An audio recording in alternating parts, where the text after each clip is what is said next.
Welcome to Sai Boy Education Channel. বন্ধুসকল কেনে আছে আজি দ্বিতীয়টো কাৰেণ্ট এফেয়াৰ্ছৰ ভিডিঅ' লৈ মই হাজিৰ হৈছোঁ এইটো PDF ফৰ্মেটত চাইজত হয় প্ৰথমটো ইয়াৰ প্ৰশ্ন হৈছে ভাৰত তিব্বত সীমা পুলিচে এইবাৰ কোনটো স্থাপন দিৱস মনাইছে বা স্থাপন দিৱস পালন কৰিছে ভাৰত তিব্বত সীমা পুলিচ নে 24 অক্টোবৰত কোন স্থাপনা দিৱস মানে ভাৰত তিব্বত সীমা পুলিচ যেটো ভাৰত তিব্বতৰ সীমাত যেটো পুলিচ আছে পুলিচ ফোৰ্স আছে তেওঁলোকে কিমান সংখ্যক স্থাপন দিৱস পালন কৰিছে অপচন এ আছে 53 57 28 72 ইয়াৰ শুদ্ধতৰ অপচন বি 72 হয় ইয়াৰ উত্তৰ কি অপচন বি 72 হয় আমি ভাৰত তিব্বত সীমা পুলিচৰ অলপ ডিটেইলছ আমি জানি লওঁ ইয়াত ভাৰত তিব্বত সীমা পুলিচ কেতিয়া স্থাপন কৰা হৈছিল 24 অক্টোবৰ 1962 চনত ইয়াৰ মুখ্যালয় ক'ত আছে নই দিল্লীত মানে নতুন দিল্লীত ইয়াৰ মহানিৰ্দেশক কোন শ্ৰী বিক্ৰম শ্ৰীবাস্তৱ আৰু ভাৰত আৰু তিব্বত কি সীমা আদৰ্শ বাক্য মানে ভাৰত আৰু তিব্বত সীমাৰ যেটো আদৰ্শ বাক্য সেইটো কি সূৰ্য ইৰতা কৰ্মনিষ্ঠা है अभी परवर्ती क्वेश्चन तो लय भारत की पहली बिना इंजन की ट्रेन का नाम क्या है भारतर जी प्रथम इंजिन विहीन ट्रेन है जिन ट्रेनत इंजिन ना ट्रेन नाम की ट्रेन नाम की ट्रेन 18 शताब्दी ट्रेन बुलेट DAMU ट्रेन है यार शुद्धतो ऑप्शन ए ट्रेन 18 है ये ट्रेन आमी यार विषय और किछु जानि लो ट्रेन 18 भारतर प्रथम बिना इंजिनर ट्रेन माने इंजिन विहीन ट्रेन এখন ট্ৰেনৰ গতি কিমান 160 কিলোমিটাৰ হয় 160 কিলোমিটাৰ इसका निर्माण তাৰমানে ইয়াৰ নিৰ্মাণ ক'ত কৰা গৈছিল চেন্নাই ইন্টিগ্ৰেটেড কোচ ফেক্টৰীত কৰা গৈছিল আৰু এই ৰেলখনৰ খৰচ কিমান পৰিছিল নিৰ্মাণ কৰোতে 100 কৰোৰ আৰু এই ৰেলখনৰ পৰীক্ষণ কেতিয়া কৰা হৈছিল 19 অক্টোবৰত কৰা হৈছিল আৰু এই ট্ৰেইনখনৰ যোগেদি ভাৰত দিল্লী আৰু ভোপালৰ দূৰত্ব যিমানখিনি আছে সেইখিনি মাত্ৰ 3 ঘণ্টাতকৈ কম হৈ যাব আমি আৰু আহিছো কেন্দ্ৰীয় ৰেলৱে মন্ত্ৰী ইয়াৰ ট্ৰেইন সম্বন্ধে আৰু অলপ কিছু জানি লওঁ কেন্দ্ৰীয় ৰেলৱে মন্ত্ৰী কোন পীয়ূষ গোয়েল ইয়াৰ অধ্যক্ষ কোন ৰেলৱে বোৰ্ড আৰু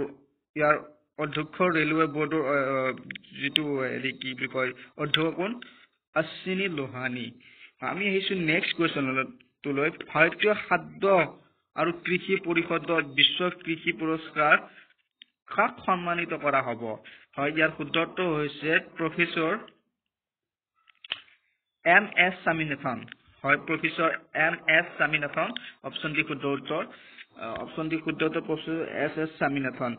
কৃষি বৈজ্ঞানিক প্ৰফেসৰ MS স্বামীনাথনৰ জন্ম কেতিয়া হৈছিল 7 আগষ্ট 1925 চনত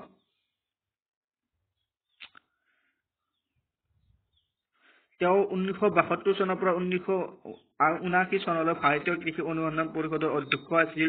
1979 চনৰ পৰা 1980 চনৰ ভিতৰত কৃষি মন্ত্ৰালয়ৰ প্ৰধান সচিবৰ দায়িত্বত আছিল আৰু 1982 চনৰ পৰা 1988 চনৰ আন্তঃৰাষ্ট্ৰীয়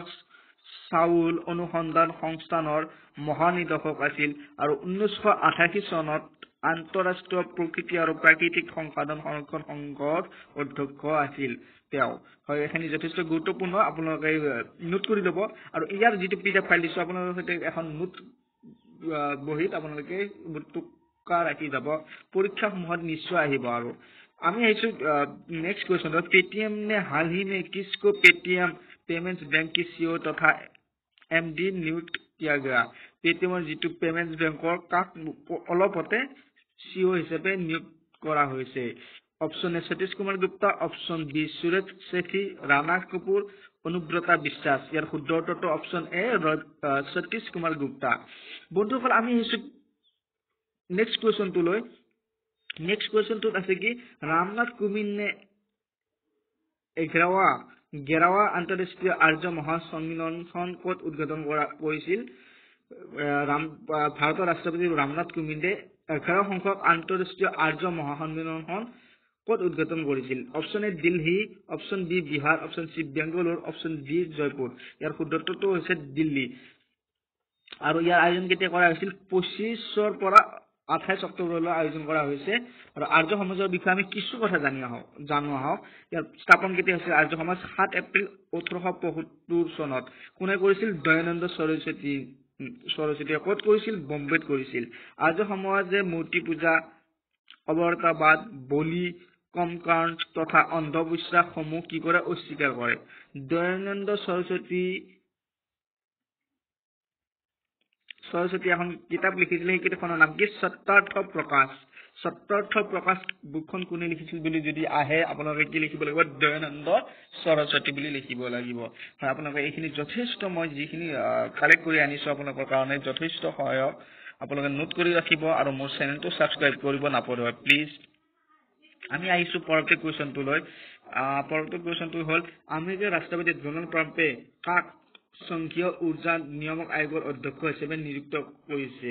অপশ্যন আছে Neil Chatterjee option B Kevin McIntyre option C Richard Glick option D Cheryl LaFleur ইয়াৰ শুদ্ধটো কোন হ'ব অপশ্যন এ নীল চেটাৰ্জীক তেওঁ কি কৰিছে সংঘীয় উৰ্জা নিয়ামক আয়োগৰ অধ্যক্ষ নিয়োগ কৰিছে আমি আহিছো পৰৱৰ্তী প্ৰশ্নটোলৈ ইৰাকৰ নতুন প্ৰধানমন্ত্ৰী ৰূপে কোনে শপত লৈছে ইৰাকৰ নতুন প্ৰধানমন্ত্ৰী ৰূপে কোনে শপত লৈছে ইয়াৰ শুদ্ধ উত্তৰটো কোন হ'ব অপশ্যন এ আছে বৰহম সালি অপশ্যন বি আছে Adil Abdul Mahdi option C Nouri al Maliki আৰু অপশ্যন বি কি আছে আৰিফ অলভি ইয়াৰ শুদ্ধটো option B Adil Abdul Mahdi ইৰাকৰ কি কৰিছে নতুন প্ৰধানমন্ত্ৰী ৰূপে শপত গ্ৰহণ কৰিছে ইৰাকৰ বিষয়ে আমি কিছু কথা জানো আহক ইৰাকৰ কি ৰাজধানী কি বাগদাদ ইয়াত ইৰাকৰ মুদ্ৰা কি ইৰাকী দিনাৰ আৰু ইৰাকৰ ৰাষ্ট্ৰপতিজনৰ নাম কি বৰহম সালি প্ৰধানমন্ত্ৰী যিটো নতুনকৈ শপত লৈছে তেওঁ আছিল আদিল আব্দুল মেহদি আমি আহিছে পিছৰটো কুৱেশ্যনলৈ হয় অলৰাউণ্ডাৰ ড্ৰোৱেন ব্ৰেভো যিটো ক্ৰিকেটাৰ হয় অলৰাউণ্ডাৰ IPL তেওঁ চেন্নাই ছুপাৰ কিংছৰ হৈ খেলে তেওঁ মানে ক্ৰিকেট আন্তঃৰাষ্ট্ৰীয় ক্ৰিকেটৰ পৰা অৱসৰ লৈছে তেওঁ কোনখন দেশৰ খিলাৰী বুলি তেওঁ সুধিছে আমি সকলোৱে জানো যিসকলে ক্ৰিকেট ভাল পাব ক্ৰিকেট চাই তেওঁ হৈছে ৱেষ্ট ইণ্ডিজৰ ইয়াত অপশ্যন আছে West Indies Australia South Africa England হয় আপোনালোকৰ বাবে নিশ্চয় এইবোৰ একেবাৰে সহজ প্ৰশ্ন আমি আহিছো পিছৰ কুৱেশ্যনলৈ হয় পিছৰ কুৱেশ্যনটো হ'ল সুপ্ৰিম কোৰ্টে এপ্ৰিল 2020 পৰা কোন শ্ৰেণীৰ বাহনক বিক্ৰী আৰু পঞ্জীকৰণৰ ক্ষেত্ৰত প্ৰতিবন্ধ লগাবৰ বাবে নিৰ্ণয় দিছে হয় আকৌ কৈছো সুপ্ৰিম কোৰ্টে 2020 চনৰ এপ্ৰিলৰ ভিতৰত কোন শ্ৰেণীৰ বাহনক বিক্ৰী আৰু পঞ্জীয়নৰ ক্ষেত্ৰত বাধা প্ৰদান কৰিছে বা বিক্ৰী আৰু পঞ্জীয়ন বন্ধ কৰিব দিছে BS4 BS5 BS6 আৰু ওপৰত উল্লেখ কৰা কোনোটো নহয় হয় বন্ধুসকল ইয়াৰ শুদ্ধ উত্তৰ কি আপোনালোকে জানে ইয়াৰ শুদ্ধ উত্তৰটো হৈছে BS4 অপশ্যন এ হয় অপশ্যন এ BS4 এইটো আপোনালোকে মনত ৰাখিব সুপ্ৰিম কোৰ্টে 2020 চনলৈ মানে এপ্ৰিল মাহলৈ কোনবোৰ শ্ৰেণীৰ বাহনক মানে পঞ্জীকৰণ আৰু বিক্ৰীৰ ক্ষেত্ৰত প্ৰতিবন্ধকতা আৰোপ কৰিছে এইটো হৈছে BS4 আমি আহিছো পিছৰটো কুৱেশ্যনলৈ ইজৰাইল भारत को मिसाइल की आपूर्ति करेगा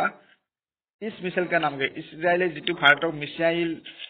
দিব সেই মিসাইলটোৰ নাম কি বৰাক 8 অগ্নি সাগৰিকা আৰু নিৰ্ভয় ইয়াৰ শুদ্ধটো হৈছে অপশ্যন বৰাক 8 হয় আপোনালোকে এইটো মনত ৰাখিব এইবোৰ যথেষ্ট ভাল প্ৰশ্ন আপোনালোকৰ কাৰণে কষ্ট কৰি মই বিচাৰি আনিছো অসমীয়াতে আপোনালোক দিম বুলি যিসকলে এক্সাম আহি আছে যিসকলে এক্সাম দিব গৈ আছে তেওঁলোকৰ বাবে যথেষ্ট সহায়ক হ'ব আমি আহিছো ইজৰাইলে যিটো মিসাইল দিব ভাৰতক সেইটোৰ নাম কি বৰাক 18 এই বৰাক 18ৰ বিষয়ে কিছু কথা জানো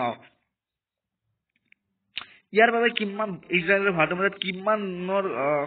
স্বাক্ষৰ কৰা গৈছে কিমান টকাৰ $778 মিলিয়ন বহুত হয় $1 এতিয়া কিমান হৈছে 70 পাৰ হৈছে কিন্তু $778 মিলিয়ন $1 মিলিয়ন কিমান বাৰু আপোনালোকে জানে নে কওকচোন হয় আপোনালোকে ঠিককৈ জানে আপোনালোকে জানে হয় 1 মিলিয়ন হৈছে 10 লাখ 1 মিলিয়ন গতিকে $778 মিলিয়ন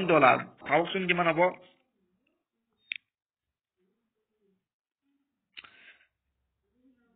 इटु की मिसाइल तो काम तो की इटु कोई से LRSAM लंबी दूरी की सतह से हवा में मार कर सकने वाली मिसाइल है माने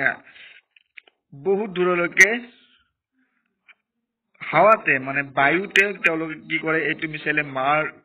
মাৰিবলৈ সক্ষম হয় শত্ৰুপক্ষক